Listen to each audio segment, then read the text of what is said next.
हमारा टॉपिक है DNA, deoxyribonucleic acid, जिसे डीऑक्सीराइबोन्यूक्लिक अम्ल भी कहा जाता है।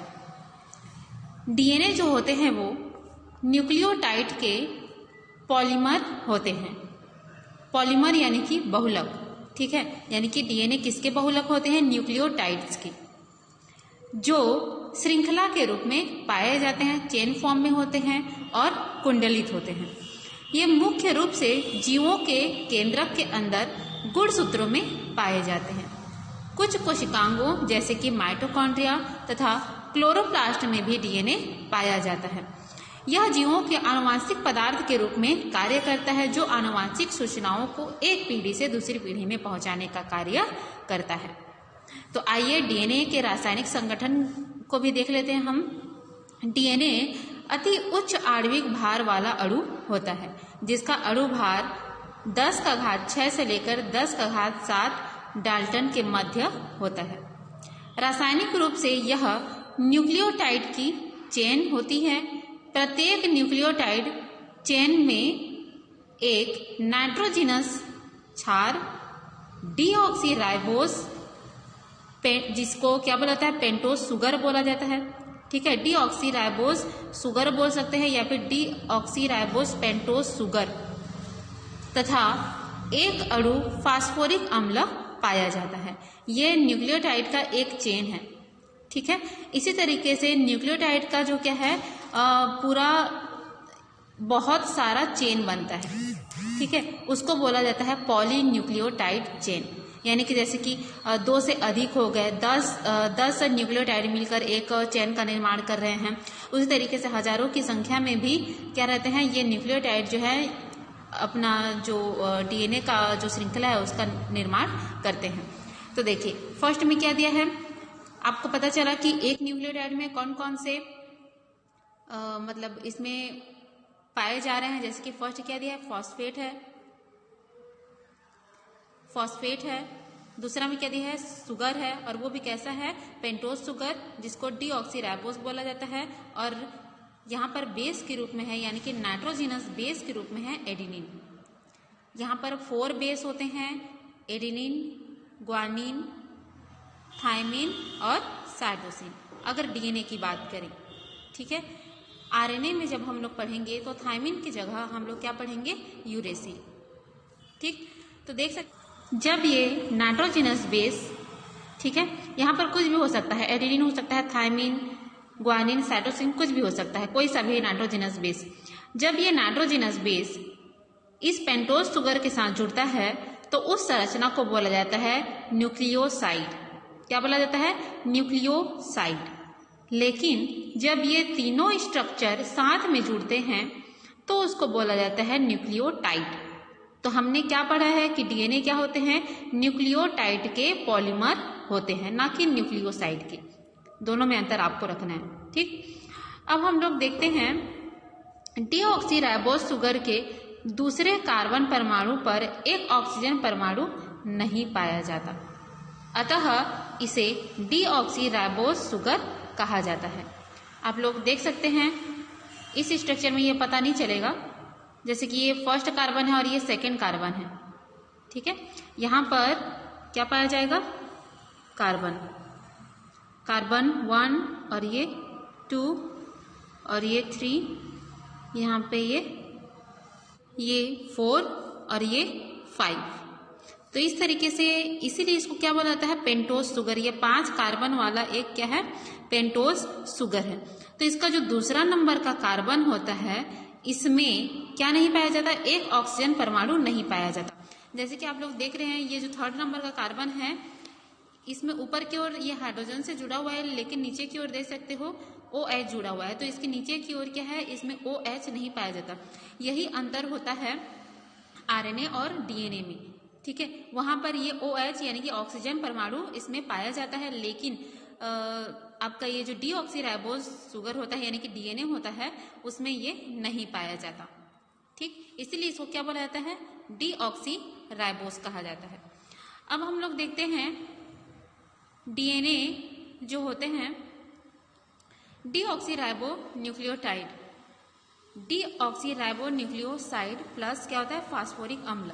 जो चित्र में मैंने बताया उसी को ही बताया गया है। यहाँ पर जो न्यूक्लियोटाइड होते हैं ये किससे मिलकर बना होता है, डीऑक्सीराइबोन्यूक्लियोसाइड। क्या बोला है, डीऑक्सीराइबोन्यूक्लियोसाइड और फास्फोरिक अम्ल से। यानी कि यह जो संरचना है, ठीक है, इसको बोला जाएगा डीऑक्सीराइबोन्यूक्लियोसाइड।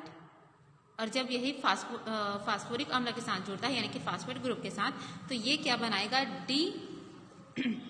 डीऑक्सीराइबोन्यूक्लियोटाइड, ये ऊपर वाला। ठीक, अब ये जो डीऑक्सीराइबोन्यूक्लियोसाइड होता है ये किससे मिलकर बना होता है, नाइट्रोजिनस बेस और पेंटोज शुगर यानी कि डीऑक्सीराइबोस से मिलकर ये बना होता है। यहाँ पर नाइट्रोजिनस बेस के रूप में क्या हो सकते हैं, प्यूरिन और पिरिमिडिन। प्यूरिन, फिर उसके एग्जाम्पल हैं एडेनिन, ग्वानिन। पिरिमिडिन के हैं साइटोसिन और थायमिन। ठीक है, यहाँ पर प्यूरिन AG दिया हुआ है यानी कि एडेनिन ग्वानिन, लेकिन एडेनिन जो होता है ये थायमिन के साथ जुड़ता है और जो ग्वानिन होता है वो साइटोसिन के साथ। ये दोनों क्या है, आपस में हाइड्रोजन बॉन्ड के द्वारा जुड़े होते हैं। जब हम लोग DNA की संरचना पढ़ेंगे तो उस टाइम देखेंगे इसके बारे में भी। बहुत ही इंपॉर्टेंट टॉपिक है चारगाव के नियम। जो ये चारगाव का नियम है, इसी से ही आपका जो असाइनमेंट है इस मंथ का वो आया हुआ है। वहां पर बोला गया है कि अगर साइटोसिन की मात्रा 30% है तो एडेनिन की मात्रा कितनी होगी, तो वो इसी नियम पर वो लागू होता है। तो देखते हैं हम लोग कि चारगाव का नियम क्या कहता है। चारगाव ने 1950 में क्या किया, ये एक वैज्ञानिक हैं, उन्होंने कहा कि DNA में शर्करा यानी कि शुगर, फास्फोरिक अम्ल तथा विभिन्न प्रकार के प्यूरिन तथा पिरिमिडिन की मात्राओं का तुलनात्मक अध्ययन किया तथा प्राप्त परिणाम के आधार पर कुछ तथ्य प्रतिपादित किए। इसे चारगाव का नियम कहते हैं। इसके मुख्य बिंदु निम्नलिखित हैं। यहाँ पर देखते हैं पहला पॉइंट क्या कहता है, DNA अणुओं में प्यूरिन तथा पिरिमिडिन अणुओं की संख्या हमेशा समान होती है। ठीक है, अब इसमें किस तरीके से समान आप लोग देखते हैं। प्यूरिन क्या है, एडेनिन और ग्वानिन है।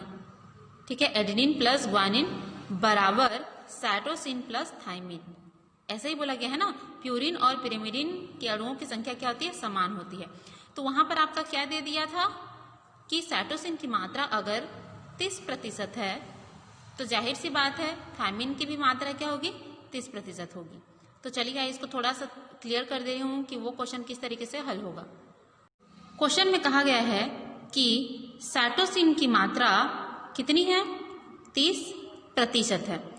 तो हमें क्या निकालना है, एडेनिन की मात्रा निकालनी है। इसकी मतलब कितना प्रतिशत है एक DNA की संरचना में। चूंकि हम लोग जानते हैं क्या दिया है, प्यूरिन बराबर पिरिमिडिन। प्यूरिन में क्या आता है, एडेनिन प्लस ग्वानिन बराबर साइटोसिन प्लस थायमिन।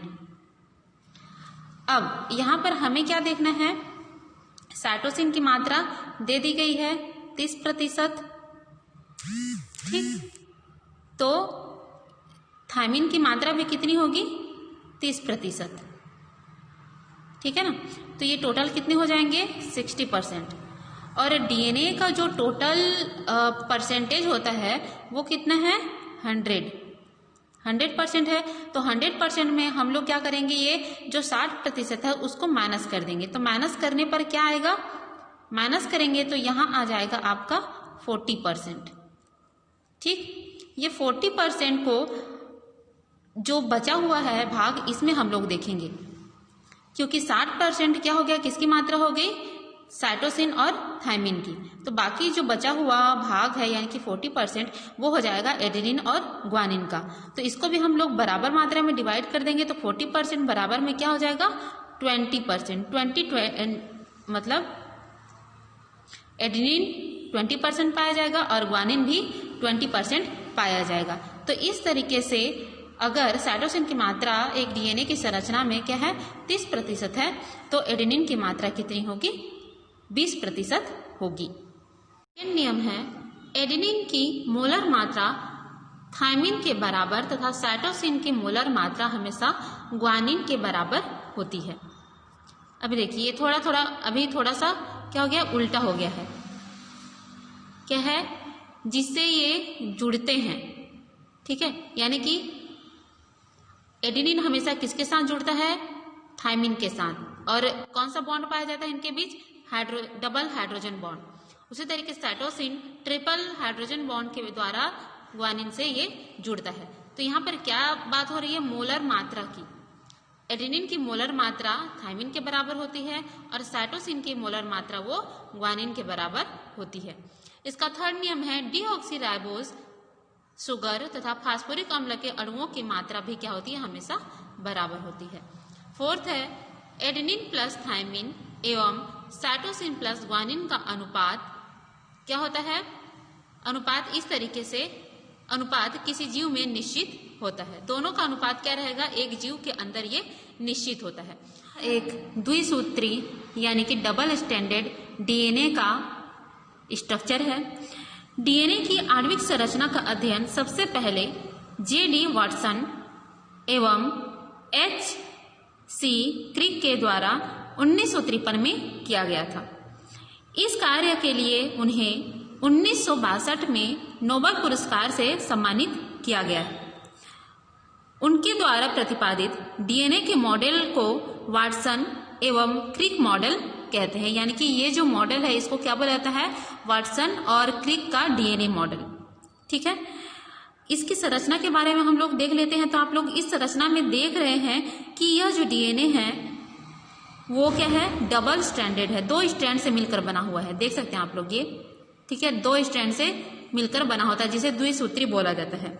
डीएनए के प्रत्येक अणु 2 स्ट्रैंड से मिलकर बने होते हैं जो एक दूसरे से चारों ओर लिपट कर एक द्विसूत्री या फिर एक कुंडलित संरचना का निर्माण करते हैं। इस तरीके से दोनों एक दूसरे के ऊपर क्या है, लिपट कर एक कुंडलित संरचना का क्या है, निर्माण करते हैं।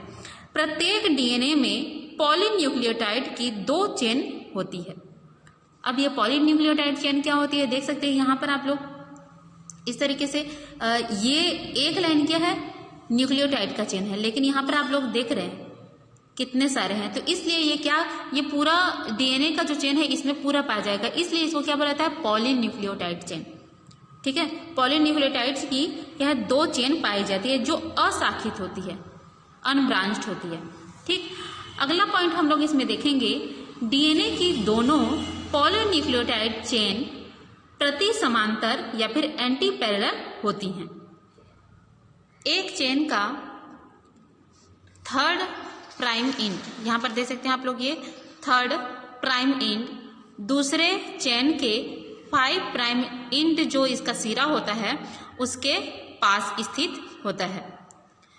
पॉलीन्यूक्लियोटाइड चेन के एक सिरे पर क्या रहता है, शुगर का 3rd कार्बन फ्री होता है। ठीक है, जो शुगर का स्ट्रक्चर, पेंटोज शुगर का स्ट्रक्चर होता है उसमें 3rd कार्बन क्या होता है, फ्री होता है। इसी कारण इसे 3 प्राइम एंड कहते हैं।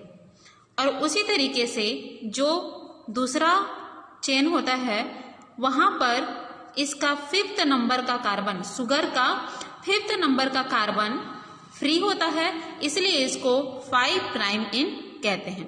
तो दोनों ऊपर और नीचे दोनों में ये सेम होता है। अगर एक सिरे पर इसका 3 प्राइम एंड है तो इसके अपोजिट साइड पर क्या होगा, ये 5 प्राइम एंड होगा। ठीक, अगला हम लोग देखेंगे, दोनों पॉलीन्यूक्लियोटाइड चेन आपस में हाइड्रोजन बॉन्ड के द्वारा जुड़े होते हैं। हाइड्रोजन बॉन्ड में यहाँ क्या है, डबल हाइड्रोजन बॉन्ड और ट्रिपल हाइड्रोजन बॉन्ड। न्यूक्लियोटाइड सीढ़ीनुमा दंडों के रूप में दोनों श्रृंखलाओं के मध्य पाए जाते हैं। इस तरीके से आप लोग देख सकते हैं, ये सीढ़ीनुमा मतलब ये इस तरीके से जुड़े होते हैं जो एक सीढ़ी के समान दिखाई देते हैं। न्यूक्लियोटाइड आपस में फॉस्फोडाइएस्टर बॉन्ड के द्वारा जुड़कर पॉलीन्यूक्लियोटाइड चेन का निर्माण करते हैं। यहाँ पर जो न्यूक्लियोटाइड होते हैं ये आपस में 2 न्यूक्लियोटाइड, ठीक, 2 न्यूक्लियोटाइड आपस में फॉस्फोडाइएस्टर बॉन्ड के द्वारा जुड़े होते हैं। एडेनिन हमेशा थायमिन के साथ, जबकि ग्वानिन हमेशा साइटोसिन के साथ हाइड्रोजन बॉन्ड के द्वारा जुड़े हुए होते हैं। प्रत्येक जीव या जाति के डीएनए में न्यूक्लियोटाइड का एक निश्चित क्रम होता है। एडेनिन डीएनए के दोनों पॉलीन्यूक्लियोटाइड चेन से बनी एक हेलिक्स की लंबाई 34 एंगस्ट्रॉम होती है, यानी कि एक इनका जो एक कुंडलित एक हेलिक्स होता है, ठीक है, एक घुमाव जो होता है उसकी लंबाई कितनी होती है? 34 एंगस्ट्रॉम होती है। डीएनए की एक संपूर्ण हेलिक्स में कुल 10 न्यूक्लियोटाइड पाए जाते हैं। आप लोग देख सकते हैं ये पूरा एक इसका एक हेलिक्स है। एक में कितने होते हैं? 5 होते हैं, ठीक है, एक में 5 है, तो ये दूसरा वाला आप देखोगे तो इसमें भी 5 रहेंगे, तो टोटल कितने हो गए? 10, यानी कि एक हेलिक्स में कुल 10 न्यूक्लियोटाइड पाए जाते हैं। 2 न्यूक्लियोटाइड के बीच की दूरी क्या होती है? देखिए, अब इसमें टोटल में क्या है? 10 पाए जा रहे हैं, तो अगर हमें 2 न्यूक्लियोटाइड के बीच की दूरी निकालनी है तो हम क्या करेंगे? 34 अपान कितना? 10 कर देंगे, तो इसका रिजल्ट कितना आ जाएगा? 3.4 एंगस्ट्रॉम आ जाएगा। ये 2 न्यूक्लियोटाइड के बीच की दूरी हो जाएगी, ठीक। अगला है इसमें डीएनए की प्रत्येक हेलिक्स का व्यास कितना होता है? 20 एंगस्ट्रॉम होता है। यहाँ पर देख सकते हो आप लोग, इसकी मोटाई बोल सकते हो, इसका व्यास जो है वो कितना है? 20 एंगस्ट्रॉम होता है। डीएनए की दोनों चेन एक दूसरे की क्या होती है? संपूरक होती हैं। यदि इसकी एक चेन में क्षारकों का क्रम AG, AT, GC है, तो दूसरी चेन में मतलब इसके जस्ट अपोजिट, यानी कि एडेनिन किससे जुड़ेगा? थायमिन से, ग्वानिन साइटोसिन से, यानी कि जिससे जुड़ते हैं उसके अनुरूप ये चेन होता है। प्रत्येक डीएनए चेन में 2 एक्सटर्नल ग्रुप पाई जाती हैं, जिन्हें क्रमशः मेजर ग्रुप एवं माइनर ग्रुप कहते हैं। मेजर ग्रुप चौड़ा एवं गहरा होता है। तो ये जो है इस चित्र में दर्शाया नहीं गया है,